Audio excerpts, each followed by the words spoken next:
எல்லோரும் எப்படி இருக்கீங்க? நல்லா இருக்கீங்களா? இன்றைக்கி சில்லி சப்பாத்தி பண்ணியிருந்தோம். சூப்பராக இருந்துச்சு. நீங்களும் ட்ரை பண்ணி பாருங்கள். இதுக்கு நீங்கள் காலையில் சுட்ட சப்பாத்தி மீதமாக இருந்தால் அதில் கூட பண்ணிக்கலாம். இல்லைனா ஃப்ரெஷ்ஷாக சப்பாத்தி செஞ்சு அதில் கூட பண்ணிக்கலாம்.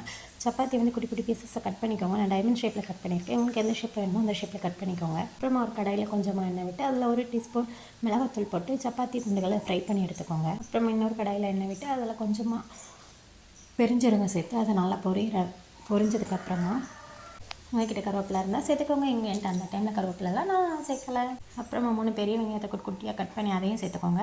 இஞ்சி பூண்டு தட்டி சேர்த்துக்கோங்க. தக்காளி சேர்த்துக்கோங்க. சேர்த்து அதை நல்லா ஃப்ரை பண்ணிக்கோங்க. ஃப்ரை பண்ணதுக்கப்புறமா பச்சை மிளகா குட்டியாக கட் பண்ணி சேர்த்துக்கோங்க. குட்டி சாப்பிட்றவங்க பச்சை மிளகா சேர்க்கல. நான் கேப்சிகம் சேர்த்துக்கேன். உங்கள்கிட்ட கேப்சிகம் இருந்தால் சேர்த்துக்கோங்க. இதெல்லாம் சேர்த்து நல்லா ஃப்ரை பண்ணுறதுக்கப்புறமா 1 டீஸ்பூன் மிளகாத்தூள், கொஞ்சமாக கரம் மசாலா சேர்த்து நல்லா மிக்ஸ் பண்ணிக்கோங்க. உப்பு சேர்த்துக்கோங்க.